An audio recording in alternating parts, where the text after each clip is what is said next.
بسم الله الرحمن الرحيم. Assalamualaikum warahmatullahi wabarakatuh. Alhamdulillahi rabbil alamin. Wala udwana illa ala zalimin. Wassalatu wassalamu ala ashrafil anbiya'i wal mursalin. Wa ala alihi wa sahbihi ajma'in. Amma ba'd. Jemaah yang dirahmati Allah subhanahu wa ta'ala.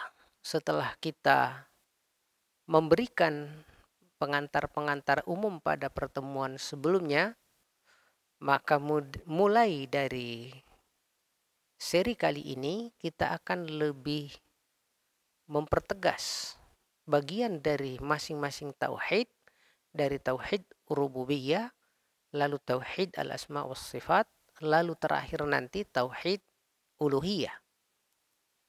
Dan dalam aspek tauhid rububiyah, kita lihat lagi kembali makna dan pengertian daripada rububiyah itu sendiri. Bahwasanya tauhid rububiyah maknanya adalah mengesahkan Allah Subhanahu wa taala dan mengistimewakannya serta mengunggulkannya pada sisi perbuatan-perbuatan Allah Subhanahu wa taala. Seperti pertama adalah dirinya sebagai yang mencipta. Al-Khaliq, bahwa seluruh makhluk adalah diciptakan dan diadakan oleh Allah Subhanahu wa taala. Lalu setelah tercipta, Allah terus mengurusnya, mengawalnya. Sehingga sebagai Rabb, Allah Subhanahu wa taala menjaganya, Allah Subhanahu wa taala terus mengawalnya dan memberikan masing-masing segala hak-haknya dengan sempurna, baik hak yang sifatnya fisik berupa fasilitas selama hidup di dunia ini dengan keberadaan pada lingkup kehidupan yang sempurna, yaitu dengan sangat sesuai dan cocok ditempati manusia seperti yang sekarang kita alami di dunia ini, yang mana suhunya begitu cocok, lalu fasilitasnya begitu lengkap, mulai dari kemudian adanya awan, lalu kemudian ia membawa hujan, lalu kemudian turun membasahi bumi, lalu kemudian biji-bijian dan tumbuhan berkembang menjadi tanaman, menjadi taman-taman, menjadi hutan yang membuat hidup manusia begitu penuh dengan fasilitas berupa makanan, ya berupa kemudian oksigen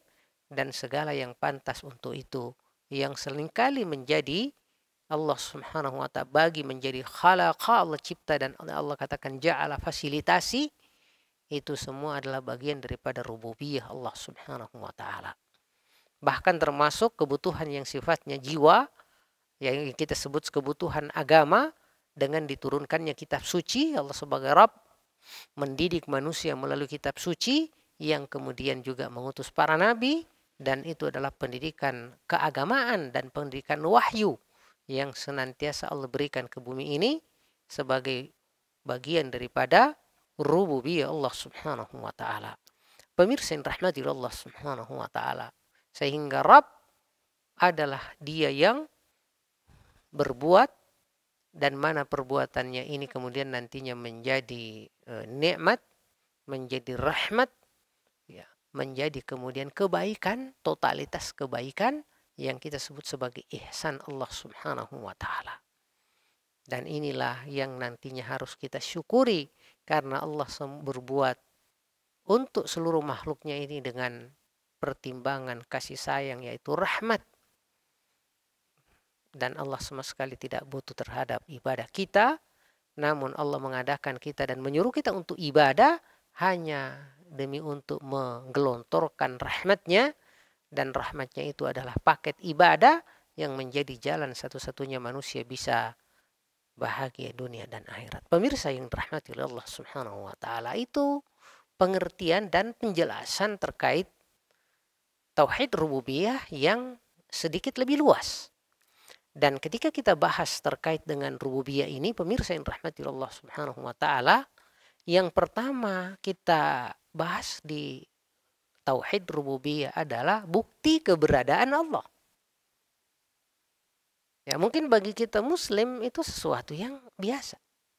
Tapi bagi mereka ya, yang sudah rusak fitrahnya walaupun dia muslim, terbawa oleh sekularisme, terbawa oleh opini publik kekafiran yang meragukan keberadaan Allah, apalagi orang non muslim, ya, seringkali butuh dengan hal-hal seperti ini. Ya, apalagi dalam aspek intelektual kita butuh penjelasan. Ya, sehingga keimanan itu tidak hanya bersikap doktrin, tetapi yang merupakan sebuah ilmu yang sangat objektif. Sebelum tauhid ini menjadi sebuah keyakinan dan rasa, dia menjadi sebuah ilmu yang memiliki objektivitas yang sangat luar biasa. Ya, tidak seperti yang disebut oleh orang-orang di luar sana bahwa Islam hanyalah doktrin, tauhid hanyalah doktrin tanpa penjelasan objektif. Ya. Padahal Islam adalah ilmu, bahkan Allah sendiri menyatakan iqra, bacalah, dan membaca adalah merupakan terminologi daripada belajar. Bahkan Allah katakan 'allama bil qalam, Allah mengajar dengan pena, pengajaran. Bahkan bukan sekedar pena, Allah mengajar juga dengan wahyu kepada orang-orang tertentu. Pilihan manusia pilihan adalah para nabi.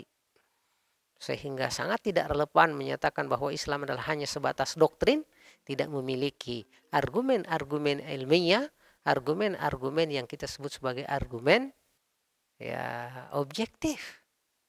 Bahkan yang objektif satu-satunya hanyalah Islam. Adapun yang lain objektif terbatas walaupun diakui sebagai yang sangat objektif dan sangat ilmiah. Yang mana itu hanyalah penyesatan syaitan, karena objektivitasnya hanya sebatas materi, melupakan akhirat yang justru seperti kita jelaskan sebelumnya jauh lebih luas, bahkan 99 berbanding 1. Pemirsa yang dirahmati Allah Subhanahu wa taala. Kita bahas terkait bukti keberadaan Allah, dan yang pertama adalah bukti fitrawi ini. Bahwa sungguh manusia seluruhnya diciptakan oleh Allah Subhanahu wa taala dengan begitu melekat perasaan tauhid di dalam jiwanya. Allah katakan di Quran, fitratallahi allati fataran nasa 'alaiha. Sungguh Allah menciptakan manusia dengan fitrah.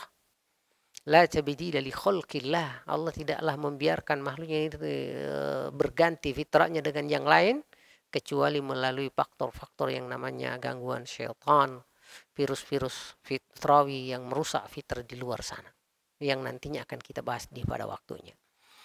Apa itu fitrah? Bawaan atau bakat, kondisi penciptaan manusia yang mempunyai kecenderungan untuk mengakui Allah sebagai pencipta yang mengatur segala urusannya. Dan bahwasanya dialah yang harus dicintai, disembah seterusnya dengan beragam jenis ketaatan. Ini sangat dalam, melekat di dalam diri setiap kita. Bahkan kata Rasulullah, kullu mauludin yuladu alal fitrah. Setiap manusia dilahirkan dalam kondisi fitrah. Ya. Fa'abawahu yuhawidanihi, nantilah lingkungan keluarganya terutama ayah ibunya yang membuat seseorang keluar dari fitrah Islam menuju kepada fitrah Yahudi, au yunassiranihi, bukan fitrah Yahudi, ke penyimpangan Yahudi, ya juga au yunassiranihi atau penyimpangan yang berasal dari Nasrani, au yumajjisanihi, bahkan penyimpangan yang disponsori oleh kalangan Majusi yang merupakan simbol di era Nabi untuk seluruh kaum paganisme. Ya, dan itu yang ada di Al-Fatihah, ghairil maghdub, bukan jalannya orang yang dibenci kalangan Yahudi, walan dhalin, dan bukan pula jalannya orang tersesat itu Nasrani, termasuk juga yang tersesat dan kemudian dibenci oleh Allah adalah mereka kalangan-kalangan kaum pagan, kaum musyrikin. Pemirsa yang rahmati Allah Subhanahu wa taala. Kita akan lihat bagaimana bukti dalil dari fitrah ini walaupun sudah kita sebutkan sebelumnya. Ya, Allah sebutkan di dalam Al-Quran dan ini sudah sering kita dengarkan. Ya, Allah Subhanahu wa taala menyatakan, alastu bi rabbikum, bukankah aku ini adalah Tuhanmu? Ini adalah pertanyaan yang sifatnya ingkari, yaitu mengingkari sikap kekafiran manusia. Qalu bala, padahal manusia sudah menyatakan, syahidna, kami bersaksi ya Allah, engkau adalah Rabb kami yang menciptakan kami. Antaqulu yaumal qiyam, Allah enggak mau nanti kelak di hari kiamat kalian menyatakan inna kunna an hadza ghafilin. Lalu kalau kalian bilang saya lalai, padahal itu sangat melekat di dalam jiwa kalian. Au taqulu innama asyraka abauna. Selain kalian beralasan dengan kelalaian, padahal ini nggak mungkin dilalaikan. Ya, au taqulu law innama asyraka abauna. Ala faktor lingkungan. Bahwasanya kami ikut musyrik karena itu adalah pengaruh dari orang tua nenek moyang kami. Wa kunna dzurriyyatan min ba'din, kami hanya sekadar melanjutkan.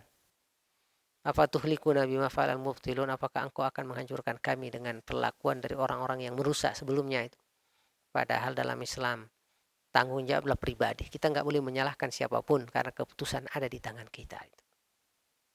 Pemirsa yang rahmati Allah Subhanahu wa taala, demikian sedikit terkait fitrah, bagaimana yang menjadi bukti tentang keberadaan Allah, dan ini akan kita lanjutkan pada sesi berikutnya lebih dalam insyaallah. Hadani Allah wa iyyakum ajma'in.